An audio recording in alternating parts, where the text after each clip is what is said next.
અને હવે સમાચારોની વિગતે વાત કરવી છે, પરંતુ પહેલગામમાં થયેલો એ આતંકી હુમલો અને એના બાદ હવે આકરી કાર્યવાહીની દેશભરમાં ઉઠી રહેલી માંગ વચ્ચે CCSની બેઠક ચાલી રહી છે।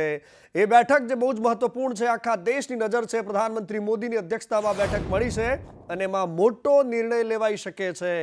પ્રધાનમંત્રી મોદીની સાથે સાથે ગૃહમંત્રી, રક્ષા મંત્રી, વિદેશ મંત્રી, નાણામંત્રી અને NSA અજીત ડોભાલ હાજર છે અને આ એક્શન એવું લગાવી રહી છે કે કંઈક મોટું થવાનું છે અને મોટું થવાની રાહમાં આખો દેશ છે, કારણ કે બદલો જોઈએ છે લોકોને।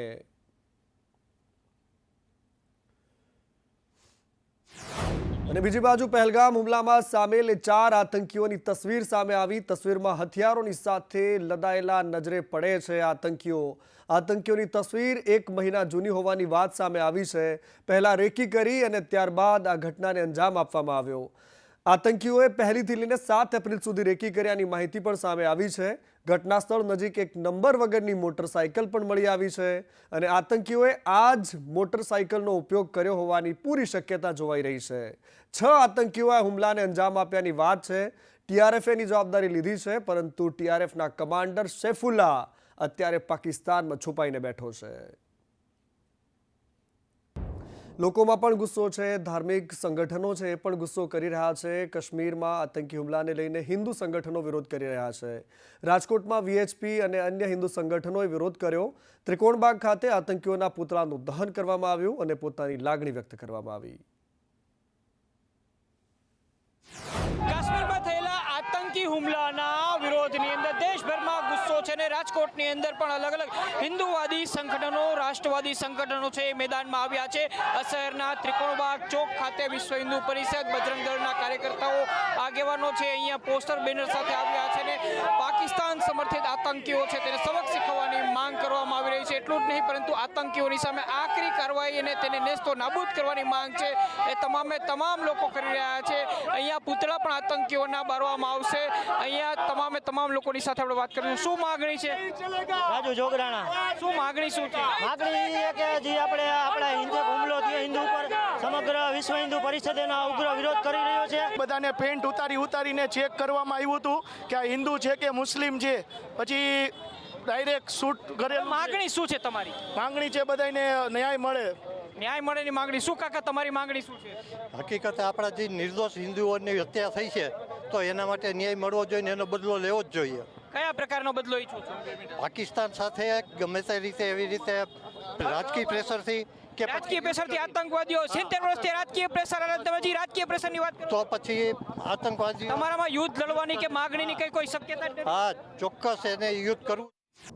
અને જમ્મુ કાશ્મીરથી 16 ગુજરાતીઓને પરત લાવવામાં આવશે વિમાન મારફતે। ગુજરાતીઓને પરત લાવવા માટે રાજ્ય સરકાર દ્વારા પ્રયાસો કરવામાં આવી રહ્યા છે। કેન્દ્ર સરકાર સાથે સતત સંપર્કમાં હોવાની વાત સામે આવી છે। આતંકી હુમલામાં ગુજરાતના 3 લોકોના મોત થયા છે અને ઈજાગ્રસ્તોને પ્રાથમિક સારવાર બાદ આજે સાંજે વિમાન મારફતે તેમને લાવવામાં આવી શકે છે અથવા તો આવતીકાલે સવાર સુધીમાં।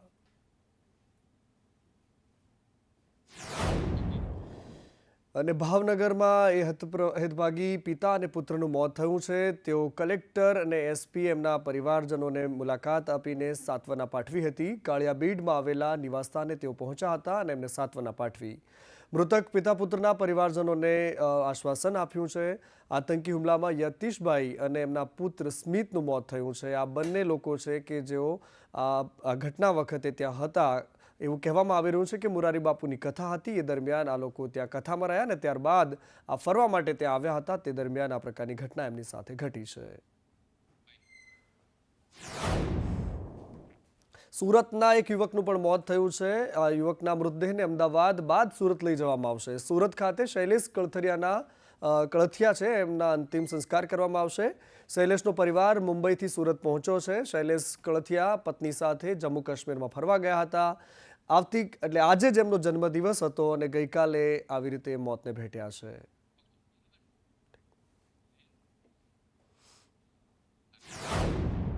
જમ્મુ કાશ્મીરની અંદર ગુજરાતીનું મોત થયું છે ત્યારે સુરતના શૈલેષભાઈ કઠેરિયાનું પણ મોત થયું છે. આતંકી હુમલામાં શૈલેષભાઈ કઠેરિયાને ગોળી વાગી હતી અને ત્યારબાદ તેનું મોત થયું છે. શૈલેષભાઈના પરિવાર અને નિવાસસ્થાને જોઈ શકાય છે કે અત્યારે આ પરિવાર છે તે શોકમાં ગરકાવ થઈ ગયો છે, કારણ કે શૈલેષભાઈ છે તે SBIમાં મેનેજર તરીકે મુંબઈમાં નોકરી કરતા હતા. આ તેમના ભાઈનું ઘર છે અને અત્યારે જે તેમના મૃતદેહ છે તેને જમ્મુ કાશ્મીરથી મુંબઈ અને મુંબઈથી સુરત લાવવાની તજવીજ હાથ ધરવામાં આવી છે. પરંતુ જે રીતના 3 ગુજરાતીઓના મોત થયા હતા જમ્મુ કાશ્મીર આતંકી હુમલામાં, તેમાંથી એક શૈલેષભાઈ કરથિયા છે તેનું પણ મોત નીપજ્યું છે. જોઈ શકાય છે કે અત્યારે પરિવાર છે તે રોડ કકર કરી રહ્યો છે, કારણ કે એકને એક જે દીકરો છે શૈલેષભાઈ તેનું મોત થયું છે. પત્ની અને જે કહેવાય કે તેમની દીકરી સાથે તેઓ જમ્મુ કાશ્મીર ફરવા ગયા હતા. તે દરમિયાન આતંકી હુમલામાં તેમનું પણ મોત થયું હતું. 27 અને આ તરફ ગણેશ ગોંડલ ફરી એકવાર ખુલ્લી ચેતવણી આપી રહ્યા છે, ધમકી આપી રહ્યા છે પાટીદાર આગેવાનોને. ગણેશ ગોંડલે પાટીદાર આગેવાનોને ક્રાંતિકારી કીડા કહી દીધા છે.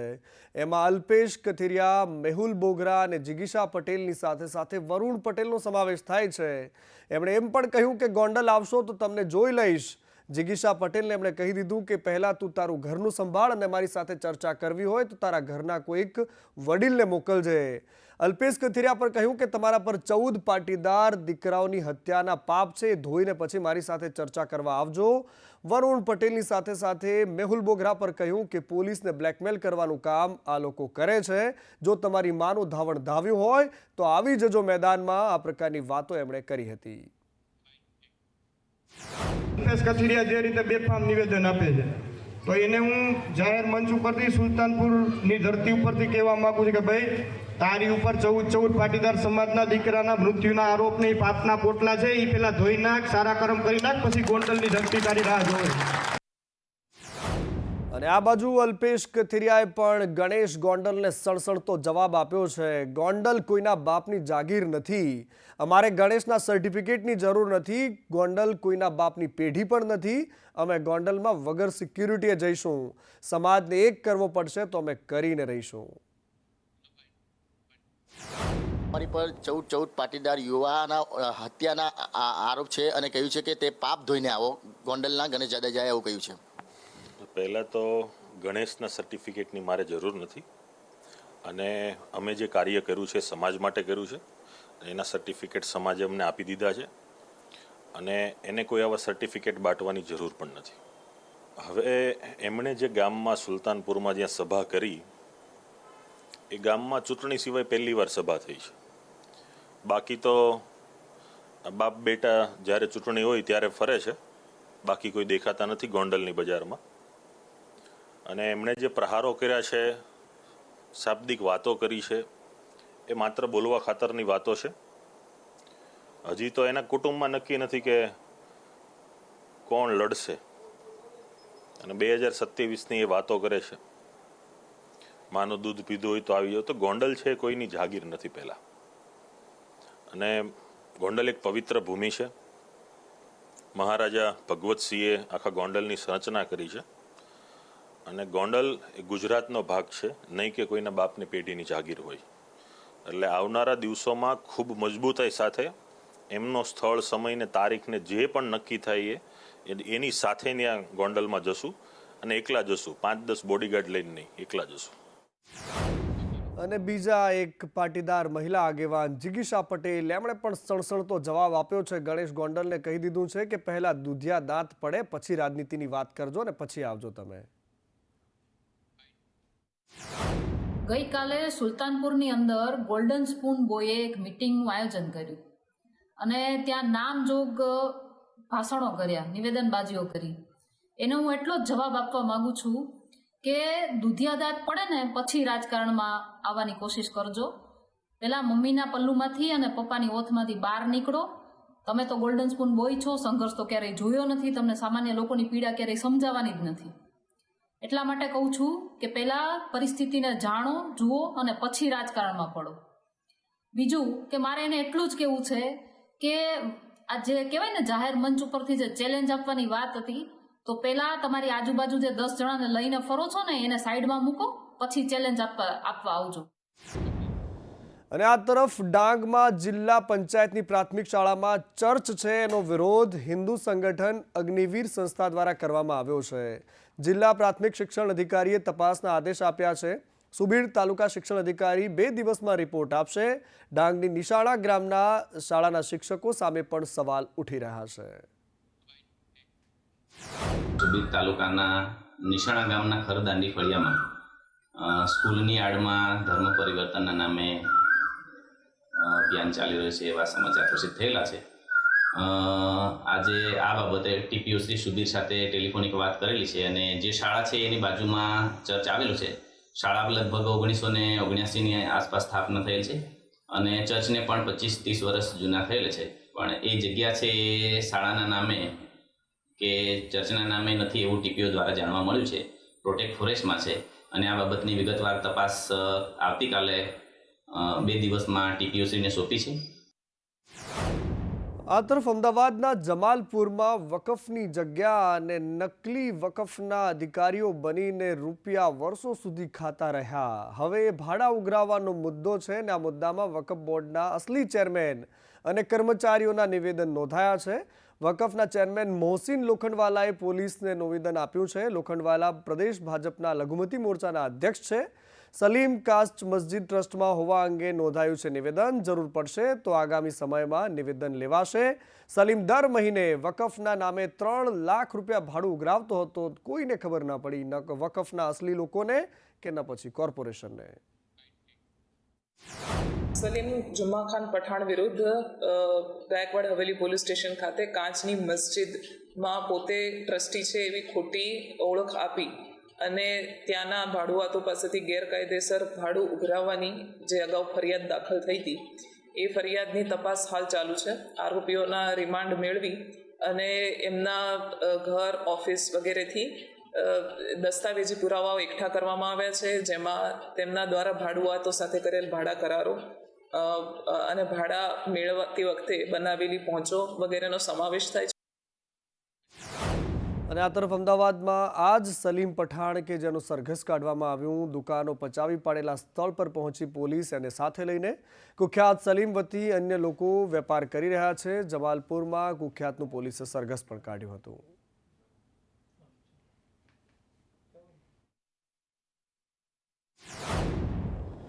મોરબી મચ્છુ ડેમ 2ના 2 દરવાજા ખોલવામાં આવ્યા છે. ભર ઉનાળે દરવાજા બદલવાની કામગીરી ચાલી રહી છે. આ કામગીરીના પગલે પાણી છોડવામાં આવ્યું છે. 1360 ક્યુસેક પાણી ડેમમાંથી છોડવામાં આવ્યું છે. મોરબી તાલુકાના 20 અને માળિયાના 9 ગામોને આ ઉનાળામાં એલર્ટ આપવામાં આવ્યું છે. નદીના પટમાં અવરજવર ન કરવા માટેની અપીલ કરાઈ છે.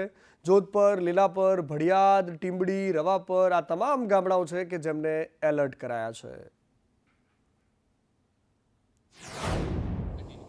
અને આ તરફ પોરબંદરમાં સમુદ્ર વિસ્તારમાં આવેલી ખાડીમાં પાણીનો ગુલાબી રંગ અને લાલ રંગ થઈ ગયો.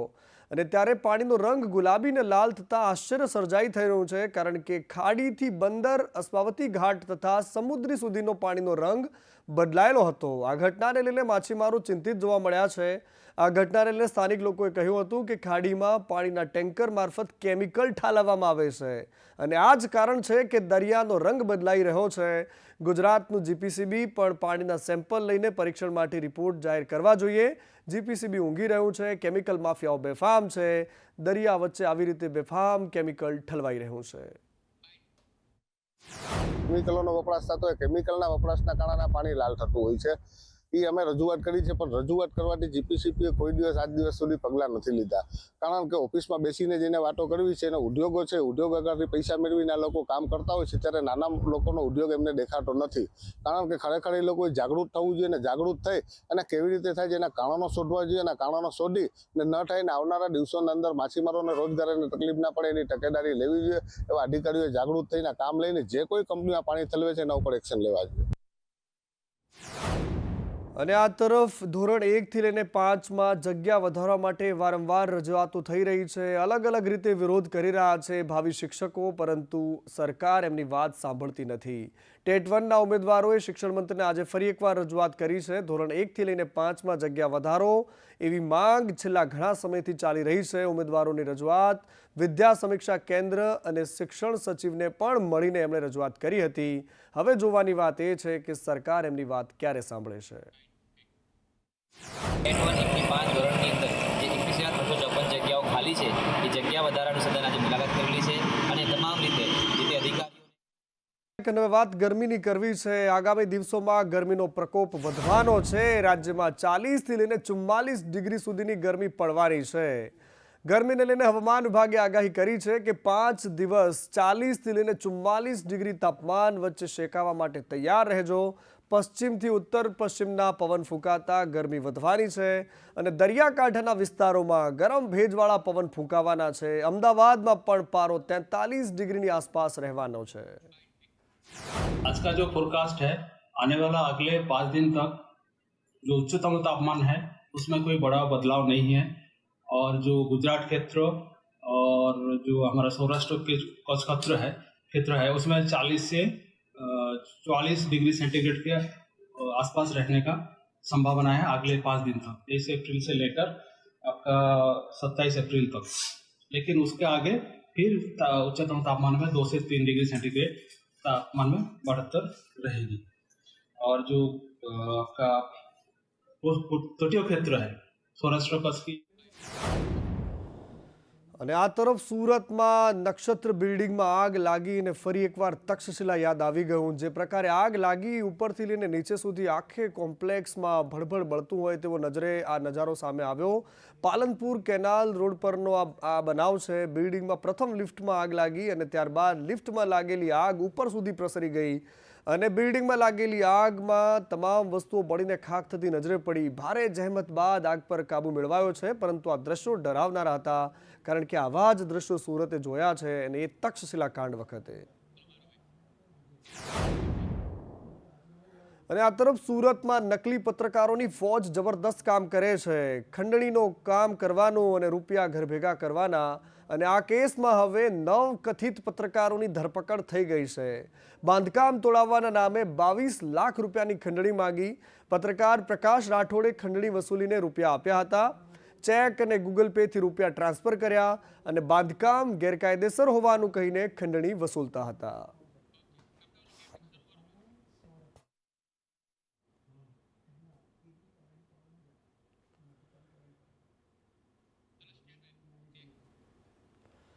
અને આતંકના આકાઓ સામે આકરી કાર્યવાહી માટે હવે ઘડીઓ ગણાઈ રહી છે, કારણ કે પ્રધાનમંત્રી નરેન્દ્ર મોદીની અધ્યક્ષતામાં એક હાઈ લેવલની બેઠક મળી. ACCS બેઠકમાં રાજનાથસિંહ, અમિત શાહ અને વિદેશ મંત્રી S જયશંકર સહિતના નેતાઓ અને એની તસવીર સામે આવી છે કે આતંકીઓ સામે કયા પ્રકારની કાર્યવાહી કરવામાં આવે. આ એકદમ ઉચ્ચ સ્તરીય બેઠક કે જેમાં કોઈ ઠોસ નિર્ણય લેવાયો હોઈ શકે છે.